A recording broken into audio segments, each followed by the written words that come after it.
عشق حسین سے تعمیر ہوئے ہیں ہم سب، یہ مٹی آدم کی مٹی سے بھی پرانی ہے۔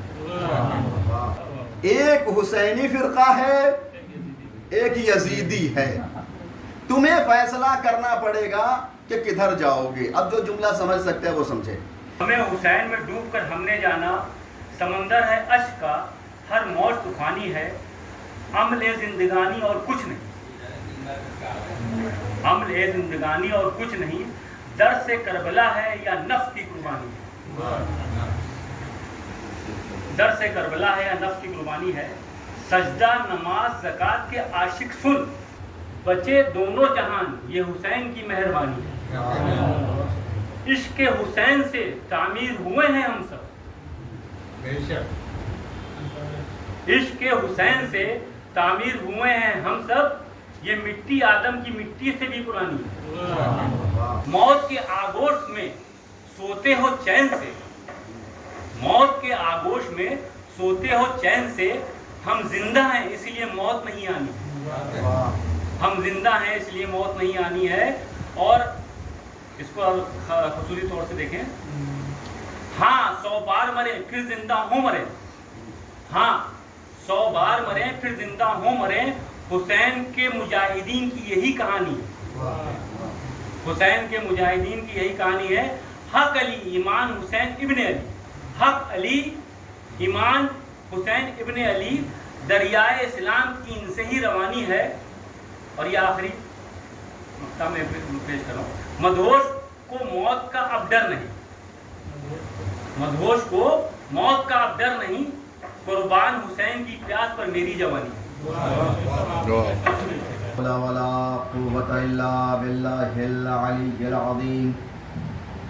اعوذ باللہ من الشیطان الرجیم۔ جس ذات نے سہارا دیا اس کو ابو طالب کہتے ہیں، تو اگر نبی کی صحیح ولادت معلوم کرنی ہے تو ابو طالب سے پوچھو۔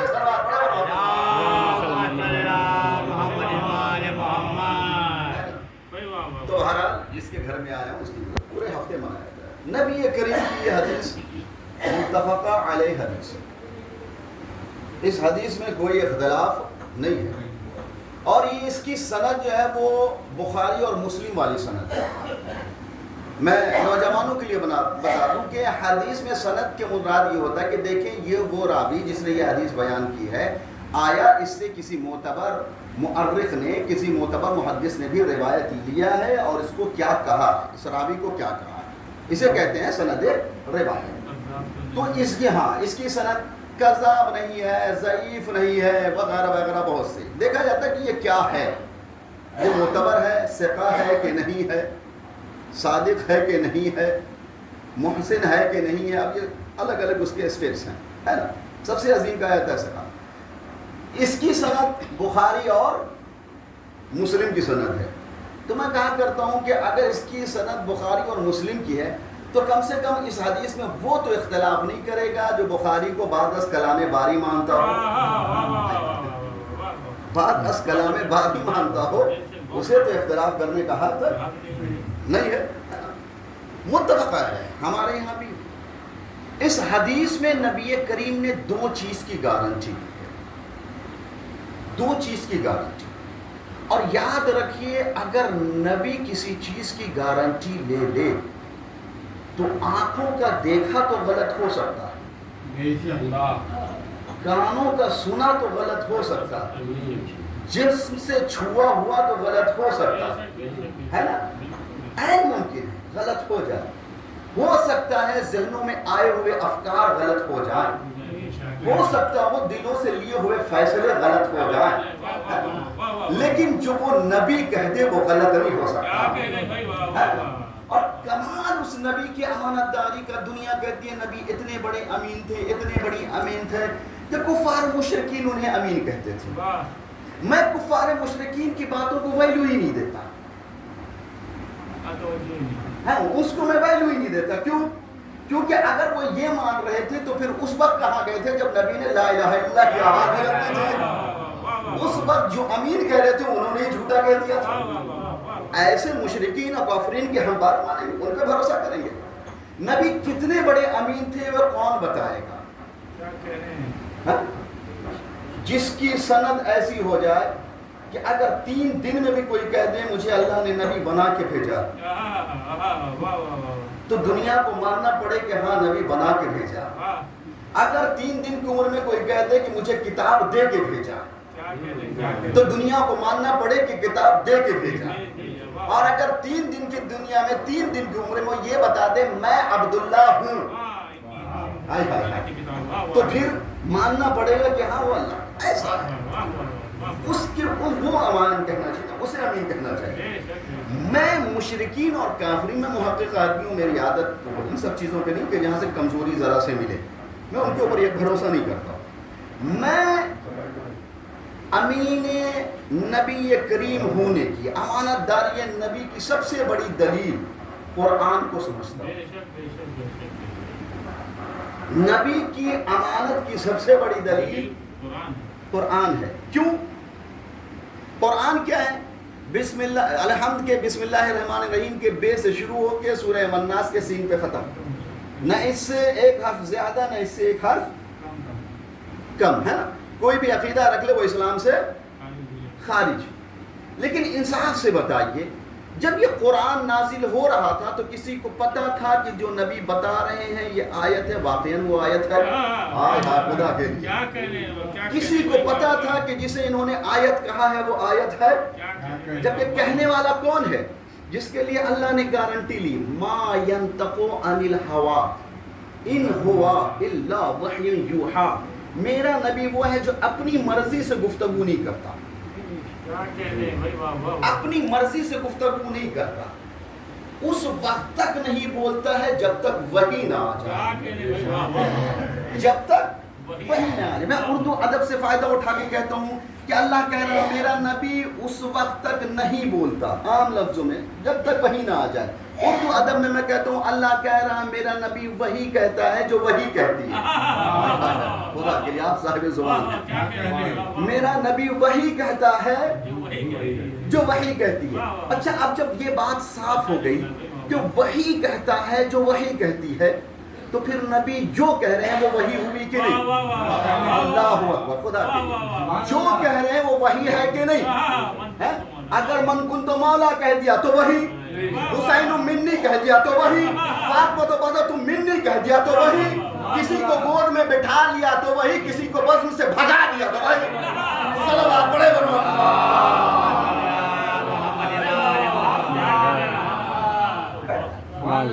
ایک لفظ ایک چیز کے لیے اللہ نے کہہ دیا وحی, یہ وحی ہے. اللہ اکبر. قربان جاؤں امانت دار یہ رسول کریم پر. ہر لفظ وحی ہے لیکن کیا امین ہے جسے اللہ نے کہا کہ آیت ہے, نبی نے اسے آیت ہی بتایا. نبی چاہتے جس چیز کو آیت کہہ دیتے مسلمان اسے آیت مانتے ہیں. امانت داری کا تقاضا یہ تھا کہ نبی کا کوئی قول تقدس کے معراج پہ ہو تو بھی نبی نے اسے کیا کہا؟ حدیث قدسی تو کہا ہے, آیت نہیں کہا ہے. اب اگر یہ فیصلہ ہو ہی گیا کہ آیت وہی ہے جسے نبی کہیں آیت, قیمتی جملہ دیکھو, جب یہ فیصلہ ہو ہی گیا جسے نبی آیت کہیں وہی آیت ہے, جسے نبی قرآن کہیں وہی قرآن ہے, جسے نبی کتاب اللہ کہیں وہی کتاب اللہ ہے, تو پھر یہ بھی مانو نا جسے نبی اہل بیت کہیں وہی اہل بیت ہے. نہ اپنی مرضی سے آیت بڑھا سکتے ہو نہ کم کر سکتے ہو, تو پھر نہ اپنی مرضی سے کسی کو اہل بیت میں داخل کر سکتے ہو نہ کسی کو نکال سکتے ہو. صلوات پڑھے بنا.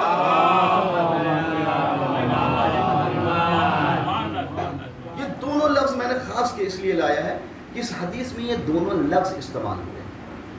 نبی کریم نے فرمایا انی تارک فیکم الثقلین, میں تمہارے درمیان 2 گرا قدر چیزیں چھوڑ دیا, با وزنی ویلیویبل. ویٹڈ لوگ کہتے ہیں غلط بات نہیں, ویلیویبل, کیونکہ کبھی کبھی ہوتا ہے کوئی چیز مقدار میں کم ہوتی ہے لیکن ویلیو میں زیادہ ہوتی ہے. میں ویلیویبل چیزیں چھوڑ کے جا رہا ہوں. دنیا میں لیڈرز تو کروڑوں میں ملیں گے لیکن یہ 12 ہوں گے، ان کے جیسا کوئی نہیں ہوگا۔ کیا کہنے سے، واہ واہ واہ واہ، ان کے جیسا کوئی کوئی نہیں ہوگا۔ تو کیا کہا کہ میں 2 گرا کے تو چیزیں چھوڑ دیا۔ نوجوان سنیں، 2 چیز کی گارنٹی ہے۔ پہلا کیا کہ میں 2 چیزیں قدر چھوڑ کے جا رہا ہوں۔ نام بتائے کیا کیا؟ پہلی چیز کتاب اللہ۔ اب دیکھو تاریخ پہ، چونکہ یہاں پر زیادہ سے زیادہ پڑھے لکھے لوگ، اور بہرحال یہ ادارہ ہی ایسا ہے کہ جہاں وکیلوں کا ہے، اور اگر پوائنٹ ٹو پوائنٹ گفتگو کی جائے تو بڑا مزہ ہے۔ ہاں، بدلیل بات کی جائے، ٹھیک ہے نا۔ حالانکہ وکالت اسی کا نام ہے، جو ہو وہ دلیل نہ ہو اسے بھی دلیل کا نام ہے۔ سروت تو ٹو دا پوائنٹ بات کیا جائے، ہے نا۔ یہ بتائیے کہ نبی نے پہلا لفظ کیا کیا؟ انی تارک الحکم الثقلین کتاب اللہ۔ سب سے پہلی چیز کہی کیا؟ اللہ کی کتاب۔ اچھا، کتاب کسے کہتے ہیں؟ الگ الگ پورے شہر میں پھیلے ہوئے پیج، صفحات کو کتاب کہتے ہیں، یا کتاب اس کو کہتے ہیں جو 2 دفتیوں کے درمیان تمام کا تمام کلام کا مجموعہ موجود ہے ایک جگہ؟ کسے کہیں گے کتاب؟ جو ایک کتاب ہے، مثلا ایک پیج ان کے پاس، 2 پیج ان کے پاس، 4 پیج ان کے پاس، کوئی اسے کتاب کہے گا؟ جہاں پہ سب ایک جگہ جمع ہے خدا کے لیے، جہاں پہ ایک جگہ جمع ہے وہ کتاب ہے۔ نبی کریم کہہ رہے ہیں میں تمہارے درمیان کتاب چھوڑ کے جا رہا ہوں۔ اس کا مطلب کوئی ذات تو تھی جس کے پاس مکمل ایک جگہ موجود تھا، خدا کے لیے۔ اب کوئی کہتے فلاں پیج فلاں سے لے کے جمع کیا گیا، فلاں سے لے کے جمع کیا گیا، تو یہ جھوٹی روایت ہے۔ کتاب نہیں جمع کیا، افکار جمع کیا گیا۔ صلوات پڑھے بر محمد۔ نبی کہہ رہے ہیں نا میں کتاب چھوڑ کے جا رہا ہوں۔ کتاب اسی لیے تحقیق میں یہ آیا کہ وہ جو قرآن جمع کرنے کا معاملہ ہے اور وہ جو جلانے کا معاملہ ہے، وہ جو کہا گیا نا کہ ایک جگہ پہ جمع کیا گیا، وہ یہ نہیں کہ یہاں سے سورہ وہاں سے آیت، یہ نہیں، چونکہ مختلف قراءت کے انداز تھے۔ اب یہ ایک الگ موضوع نکل آئے گا، تو ان دیگر قراءت کو، جیسے ابن عباس کے الگ قرائے تھے، عبداللہ ابن مسعود کے الگ تھے، کعب ابن کعب کے الگ تھے، تو پھر ایسے ہی الگ الگ تھے، اس میں سے ایک کو انتخاب کیا گیا۔ ابھی ادھر نہیں جانا۔ یہ بات تو بالکل واضح ہو گئی، کسی خاص انسان کو یہ سند دینا کہ انہوں نے کتاب جمع کیا ہے، یہ سرے سے غلط ہے، کیونکہ کتاب تو نبی چھوڑ کے جا رہے ہیں، ہے نا۔ ایک بات تو یہ ہے، ایک چیز کہا کتاب اللہ، دوسری کیا کہا؟ عطرتی۔ دوسری چیز کیا گرا قدر ہے؟ عطرتی، میری عطرت۔ ہو سکتا ہو کہ تمہیں عطرت کا لفظ سمجھ میں نہ آئے، تو نبی نے فوراً کہا اہل بیتی۔ اللہ اکبر، اتنا واضح، اتنا کلیئر۔ عطرت تمہیں سمجھ میں نہیں آئے تو میں بتا رہا ہوں، عطرت سے مراد میرے اہل بیت ہیں۔ یہاں تک اب فرسٹ گارنٹی ہے، فرسٹ پہلی گارنٹی نبی نے، ما ان تمسکتم بہما، جب تک تم لوگ ان دونوں سے متمسک رہو گے، لن تضلوا بعدی، تو میرے بعد ہرگز ہرگز گمراہ نہیں ہوگے۔ پہلی گارنٹی۔ پھر میں کہہ رہا ہوں گارنٹی لینے والا کون؟ اللہ اکبر۔ جو پھر میں کہہ دوں، اگر وہ کہہ دے کہ، بلکہ ان کے لیے تو کہنا نہیں چاہیے، لیکن دنیا میں لوگوں کو ان کے بات پہ بھروسہ کتنا تھا، کتنا بھروسہ۔ نبی کریم نے اعلان نبوت سے پہلے جانتے ہیں کوئی طور پہ چڑھ کے کیا کہا؟ ہاں، کیا کہا؟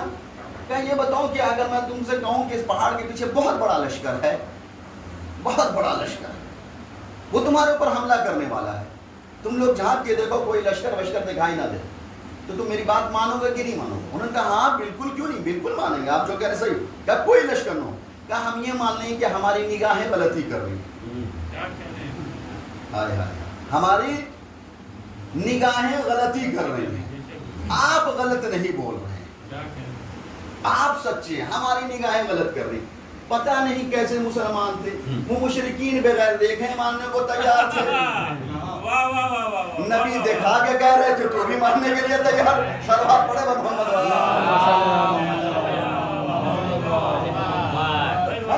تو ایسا کرتی دیکھو، دو چیزیں، جب تک ان دونوں سے متمسک رہو گے، لن تضلوا بعدی، تو میرے بعد ہرگز گمراہ نہیں ہو۔ ایک اہم نقطہ، اور میں اس نقطے کو تمام عالم اسلام کو کہتا ہوں، اس کے اوپر غور کرو۔ اگر تم نے اس کے اوپر غور کر لیا نا تو شاید فرقوں میں نہ رہو۔ اور میں آج علل اعلان کہتا ہوں، وہ فرقوں میں بٹنے والا زمانہ گیا۔ اب فرقوں میں بٹنے والا زمانہ نہیں ہے، اب دنیا میں دو ہی فرقہ ہے، اور فیصلہ کرنا پڑے گا کہ تمہیں ادھر آنا ہے کہ ادھر جانا ہے۔ ہائے ہائے، ایک حسینی فرقہ ہے، ایک یزیدی ہے۔ تمہیں فیصلہ کرنا پڑے گا کہ کدھر جاؤ گے۔ اب جو جملہ سمجھ سکتے ہیں وہ سمجھے۔ اتنا یاد رکھو، اگر یزیدی فرقہ بنو گے تو مار کھاتے رہو گے، اور بڑی بڑی حکومتوں کے سامنے پھر بھی سر جھکائے رہو گے۔ اگر یزیدی بنو گے، رہو تم 56 ملک،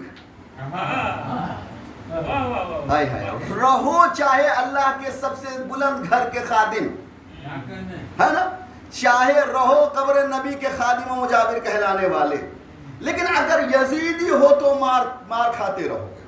اور نہیں دیکھنا، سمجھ میں نہیں آ رہا تو آج کے زمانے میں دیکھ لو، اگر یزیدی ہو تو مار کھاتے رہو گے۔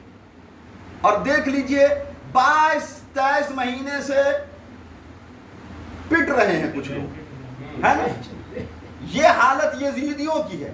لیکن اگر حسینی بن گئے نا تو 12 دن میں مار کے یزید کو جھکا لو گے۔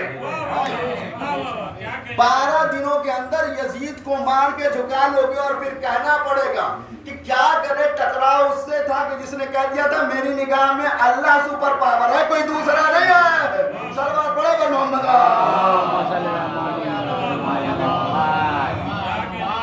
تو پہلی گارنٹی تو یہ نہیں کہ جب تک ان دونوں سے متمسک۔ اچھا یہ بات، چونکہ وقت بڑی تیزی سے نکل رہا ہے، اس لیے میں کوشش یہ بھی کرتا کہ دوسری چیز کو بھی کلیئر کر دوں کہ دوسری گارنٹی جو نبی نے کیا دی، کہتے کہ جب تک ان دونوں سے متمسک رہو گے کبھی گمراہ نہیں ہوگے۔ اچھا یہ بتائیے، یہ حدیث نبی کریم نے ہم لکھنویوں کے درمیان میں کہا تھا؟ بھائی ہم مفتی گنج والے، مصاحب گنج والے، حسین آباد والے، ہم لوگ وہاں پہ موجود تھے۔ اللہ ہمارے درمیان کا تھا، ہم سے کہتا ہے دیکھو لکھنوی سارے کھڑے تھے اور نبی ان کے درمیان، اگرچہ مراد ہم بھی ہیں بعد میں، لیکن خطاب ہم لوگ نہیں تھے۔ بھیا مخاطب ہونا اور ہوتا ہے، مراد ہونا اور ہوتا ہے۔ یہ اردو دا ہیں آپ، الفاظ آئے اردو کی قدر کیجیے، ہے نا، مخاطب ہونا اور ہوتا ہے، مراد ہونا اور ہوتا ہے۔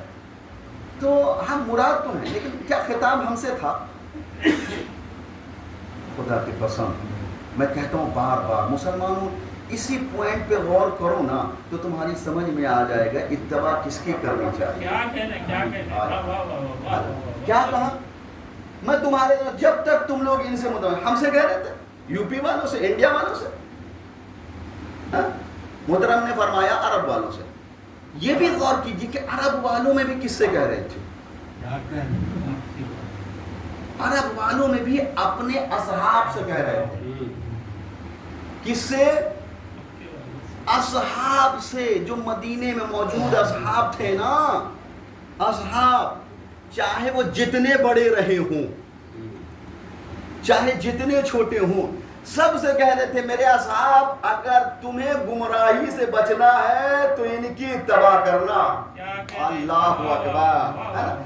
اس کا مطلب ہے کہ نبی کو یقین تھا کہ میرے بعد اصحاب میں سے کچھ گمراہ ہو جائیں گے، ہے نا، ہم سے نہیں، اصحاب سے کہا۔ اب یہ بات صاف ہو گئی، کسی بھی صحابی کو یہ حق نہیں ہے کہ وہ اہل بیت سے بیعت طلب کرے۔ ہائے ہائے قبلہ کہہ دیا، کسی بھی اصحاب کو یہ حق نہیں ہے کہ وہ اہل بیت سے بیعت طلب کرے، بلکہ واجب یہ ہے کہ وہ اہل بیت کی بیعت کرے۔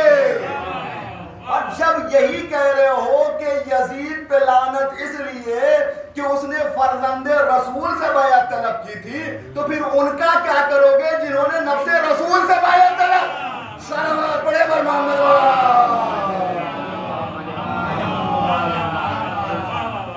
غور کرو، اصحاب کو کہا جا رہا ہے کہ جب جب تک تم ان قرآن و اہل بیت سے متمسک رہو گے گمراہ. اچھا قبلہ ایک چیز اور بتاؤں نوجوانوں کے لیے کہ یہ پتہ ہے یہ حدیث نبی کریم نے کب فرمائی تھی؟ اور اس نبی حدیث کو فرمانے کے بعد 3 مرتبہ تکرار کیا تھا. وَانذَرْتُكُمْ عَنْ أَهْلِ بَيْتِي. دیکھو میں تم لوگوں کو اپنے اہل بیت کے سلسلے میں ڈراتا ہوں، یعنی میرے بعد میرے اہل بیت کے ساتھ زیادتی نہ کرنا. 3 بار تکرار کیا. پھر یہ ایک موضوع الگ ہے، کہیں سے کہیں بات نکل جائے گی. 3 مرتبہ یہ حدیث نبی کریم نے فرمایا تھا. کس موسم میں، کس حالات میں، کیسے ایٹماسفیئر میں، کیسے واتاورن میں بتایا ہے؟ یہ حدیث وہیں پہ فرمائی ہے جہاں پہ کہا تھا من کنت مولا ہو. وہ خطبہ کوئی چھوٹا موٹا خطبہ نہیں تھا کہ 5-10 منٹ منبر پہ چڑھے اور بیان کیا اور کہہ دیا من کنت مولا ہو. جی نہیں، وہ خطبہ تقریباً 3.5-4 گھنٹے کا خطبہ. اور وہ جو ہمارے یہاں حدیث ہے نا، حدیثیں 40 احادیث، من مات علی حب آل محمد مات شہیدا، من مات علی حب آل محمد مات مغفورا، من مات علی حب آل محمد مات تائبا، من مات علی حب آل محمد وجبت له الجنہ وغیرہ وغیرہ. یہ 40 احادیث جو ہے نا یہ غدیر میں ہی بیان کی ہے. آپ سمجھ میں آیا؟ غدیر ہی میں بیان کی ہے. سمجھ میں آیا یہ غدیر کے انکار پہ اتنا زور کیوں ہے؟ وہ خالی من کنت مولا نہیں، سب کچھ دکھائی دیتا ہے. اتنا زور کیوں؟ اور پھر ہمارے یہاں اتنا زور کیوں ہے کہ غدیر کو مانو؟ سمجھ میں آ گیا؟ وہیں پہ یہ فرمایا تھا. اچھا غدیر میں کم سے کم کتنے لوگ تھے؟ کم سے کم 75,000. کتنے؟ 75. اور زیادہ سے زیادہ تو 1.25 لاکھ سے بھی اوپر گیا، 1.5 لاکھ تک چلا گیا. محمد علی چھوٹا موٹا خاتم ہے تو اتنی بڑی آبادی کو کہاں سے شمار کرے، اتنے بڑے کراؤڈ کو. ہم 75,000 ہی کو مان لیتے ہیں. لاؤ نا کوئی دوسری کسی کے فضیلت میں ایسی حدیث جس کا راوی 75,000 ہو. کوئی لاؤ ایسا ڈھونڈ کے جس کا راوی 75,000 افراد ہوں، جس میں گواہ. اتنی تو بات ہوگی. وہ جو سارا مجمع آ رہا تھا نا صرف صحابیوں کا نہیں تھا، حاجیوں کا بھی تھا، نمازیوں کا بھی تھا، پرہیزگاروں کا بھی تھا. ایسے بھی تھے جن کے سر پہ بال نہیں، بدن پہ قاعدے سے کپڑے نہیں.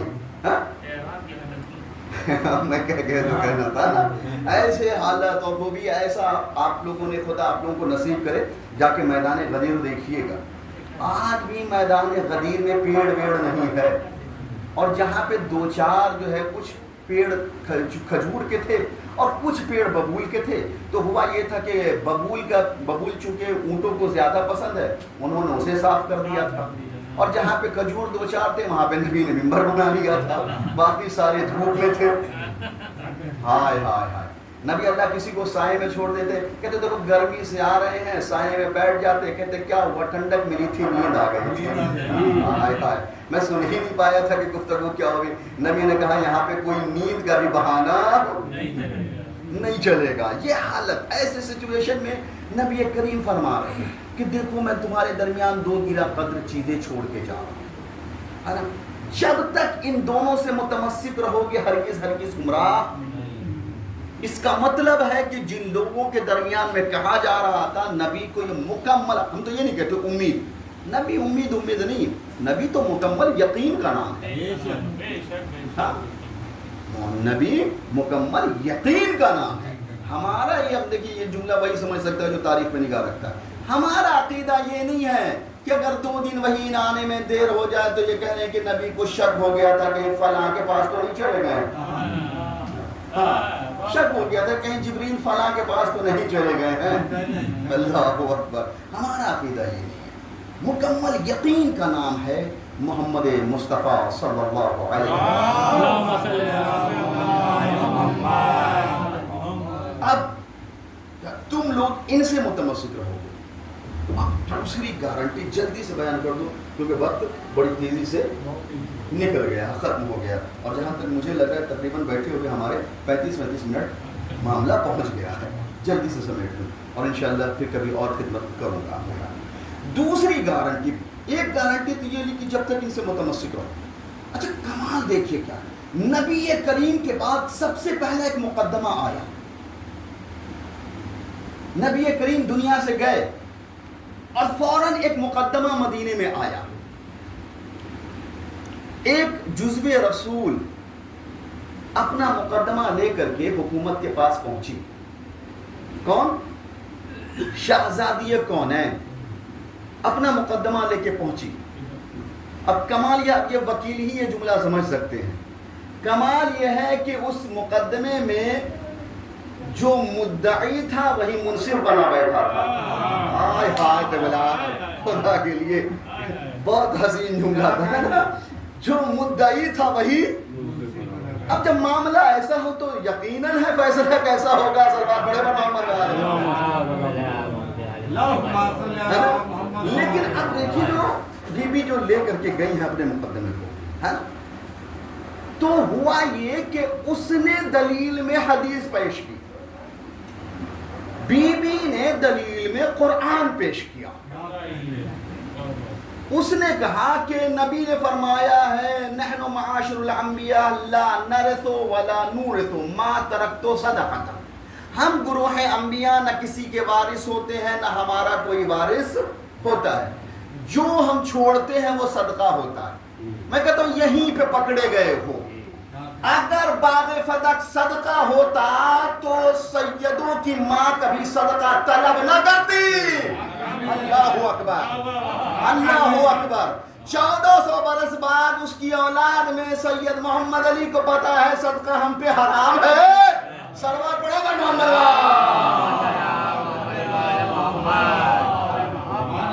باقی یہ سب تو الگ سی بات ہے کہ خود ہی یہی کہہ رہے ہو کہ نبی کا کوئی وارث بھی نہیں ہوتا، اور پھر یہ بھی دکھاتے ہو کہ نبی کو مکے میں ایک وراثت میں گھر بھی ملا تھا. نہ وارث ہوتے ہیں اور پھر وارث ہو بھی گئے ہے نا. اور کمال یہ ہے کہ انہوں نے دلیل میں حدیث پیش کی جس کے اکیلے راوی وہ کوئی دوسرا نہیں.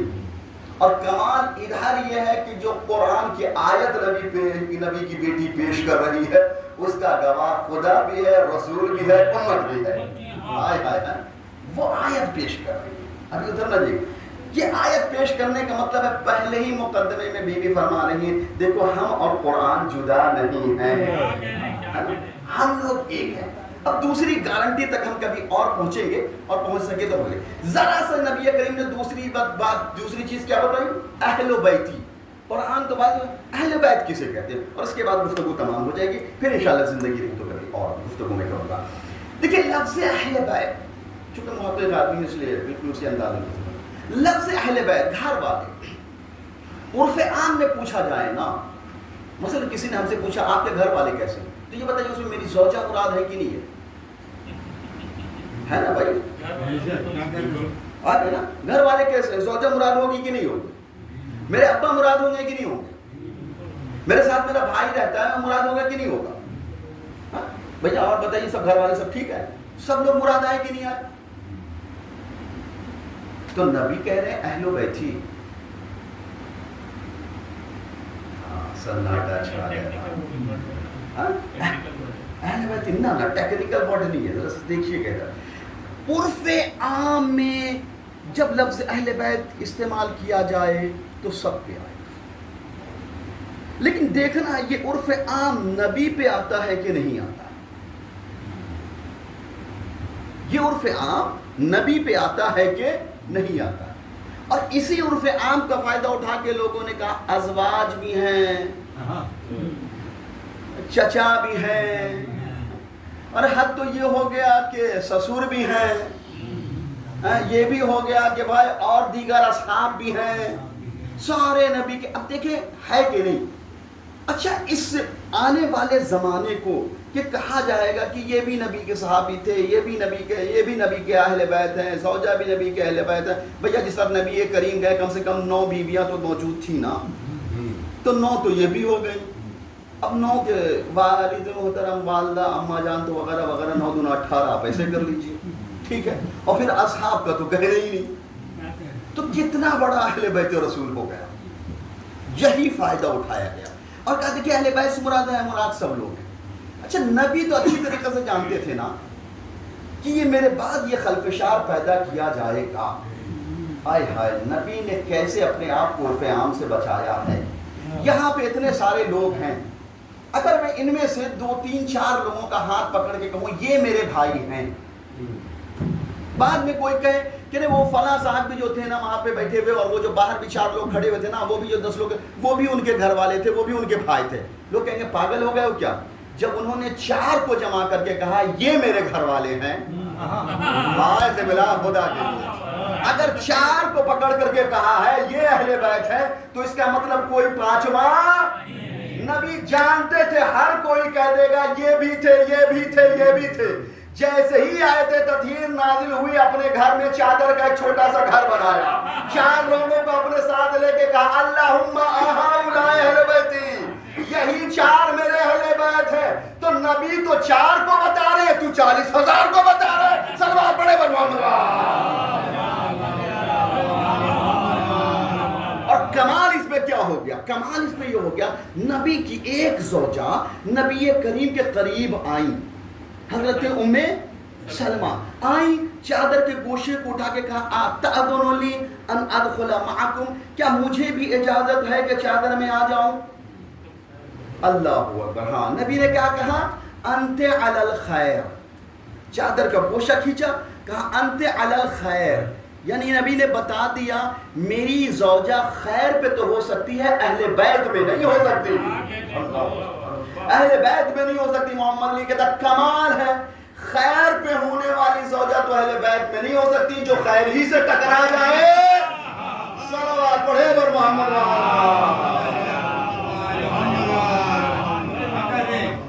خدا کی قسم, دنیا نے اگر نبی کی اسی قول پہ عمل کر لیا ہوتا تو کبھی زہرا کے گھر میں آگ نہ لگتی. قیامت ہے, قیامت ہے کہ نبی کے گئے ہوئے محض 3 روز ہوئے ہوں اور گھر میں آگ لگا دیا جائے. اللہ عزیزو, ایام عذاب تمام ہو رہا ہے, سوگ کے دن تمام ہو رہے ہیں, لیکن نوجوانوں سے گزارش ہے یاد رکھنا سوگ کے ایام ختم ہو رہے ہیں, سوگ ختم نہیں ہو رہے ہیں. ایام عزا ختم ہو رہے ہیں, عزائے حسینی ختم نہیں. یہ مجلسوں کا سلسلہ ختم ہو جائے گا, حسینیت کا سلسلہ ختم ہو جائے گا. خدا کے لیے اپنے آپ کو جیسے اب تک آپ نے حسینی بنا کے رکھا ہے, آئندہ بھی حسینی بنا. حسین کا کردار آپ سے نہ چھوٹنے پائے, رفتار حسینی آپ سے جدا نہ ہو پائے. یہ ایام جو گزرنے ہیں, پہلی ربیع الاول ہی کی تاریخ وہ تاریخ تھی جب شہزادی پہ جلتا ہوا دروازہ.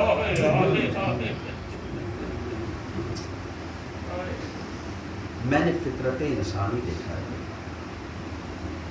جب کوئی چھوٹا واقعہ ہو, کوئی درد ہونا, اولاد سب سے پہلے ماں کو یاد کرتا ہے. فطرت, چوٹ لگے نا پہلے ماں کو یاد کرتا. لیکن جب تکلیف برداشت کے باہر ہو جاتی ہے تو پھر کہتا ہے کاش میرا باپ زندہ ہو. سوچو شہزادی پہ کیسے مصائب ڈھائے گئے تھے کہ بیوی کہہ رہی تھی سبت علیہ مصائب اللہ, اپنے بابا کو یاد. لیکن ہاں اس گھر کے کیا سنو, وہ علی جس نے نبی کو سہارا دیا, اس کے گھر میں آگ لگائے. زندگی رہی تو کبھی بتاؤں گا کہ علی نے صبر کیوں کیا. اتنا آسان نہیں تھا کہ علی کے ہوتے ہوئے کوئی زہرا کے گھر پہ حملہ کر. عزیزو, جس کا بیٹا عباس اتنا بڑا بہادر تھا, سنے گیا ابن زیاد نے عمر سعد کو کربلا میں خط لکھا, یہ بتا حسین کے خیمے کے طرف. جواب میں عمر سعد نے ادھر سے لکھا ابھی تک ہم نے اتنی فوجیں جمع کر دی والسلام. پھر ادھر سے اس نے خط لکھا میں تجھ سے پوچھ رہا ہوں حسین کے خیمے کی طرف. اس نے کہا کہ میں نے حسین کے اوپر پانی بند کر دیا ہے وسطا. پھر اس کے بعد اس نے لکھا کہ میں تجھ سے پوچھ رہا ہوں حسین کے خیمے کتنے. آخر میں اس نے کیا جواب دیا؟ کہا کہ تجھے کیا پتا جس خیمے کا خیمہ گان عباس ہو کس میں ہمت ہے کہ نگاہ اٹھا کے خیموں کی شمار کرے. اللہ، کس بھروسے کا نام عباس ہے، کس بھروسے کا نام عباس. میں نے مقاتل کی جتنی کتابیں پڑھی ہیں پوری ذمہ داری کے ساتھ پڑھی. میں نے یہ دیکھا ہے کہ سب سے زیادہ کربلا کے واقعے میں شہادت حسین سے لے کے رہائی تک، یہاں تک کہ مدینے آ جانے تک، جس کو سب سے زیادہ یاد کیا گیا ہے نا، اس ذات کا نام ہے سرکار ابوالفضل العباس. سب سے زیادہ.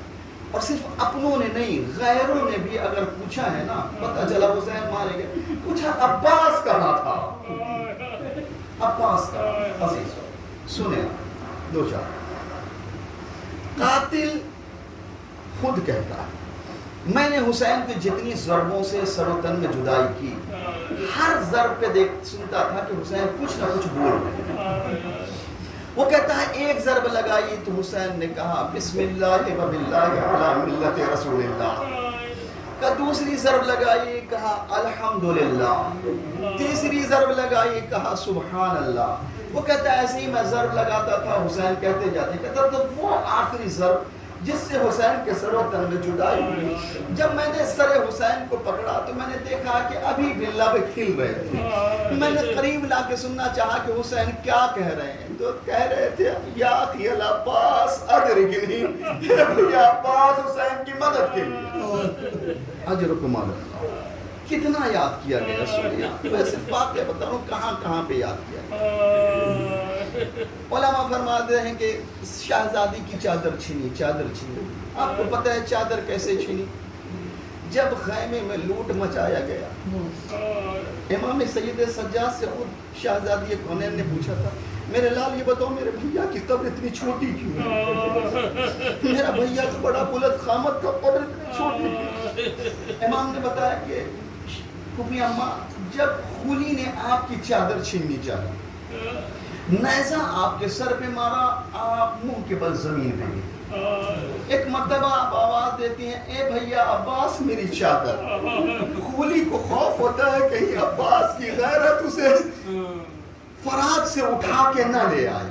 وہ آواز دیتا کہتا کون کون ہے جو علی سے بدلہ لینا چاہتا ہے، کون کون ہے جو علی سے بدلہ لینا چاہتا ہے. ایک مرتبہ تلواریں باہر نکلی، کہا ہم لوگ لینا چاہتے ہیں لیکن علی تو یہاں نہیں. کہا چلو علی کا بیٹا عباس موجود ہے. کبھی بھی اماں بھی فرات کے کنارے آ کے چچا کی لاش کے ٹکڑے ٹکڑے کر دیے گئے. جب میں اجازت امامت سے آیا تھا تو میں نے گٹری میں چٹائی میں لپیٹ کے دفن کیا تھا. عباس کو یاد کیا. سکینہ کے گوشوارے چھینے نا، یاد کیا ہے بابا کو، لیکن پہلے کہا اے چچا عباس مجھے تماچے مار رہا. یہاں تک یہ معاملہ آتے بڑھتا گیا. کوفے میں جب شیری کے گھر یہ قافلہ پہنچا اور کسی نے بتایا حسین مارے گئے، شیری کہتی یہ ممکن نہیں ہے. کہا کیوں؟ کہا جس کے پاس عباس جیسا بھائی، جس کے پاس عباس جیسا بھائی موجود ہو.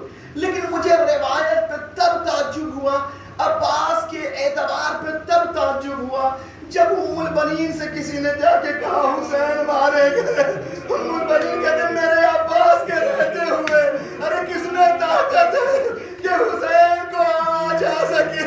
ایک مرتبہ بتانے والے نے بتایا میرے عباس مارے گئے.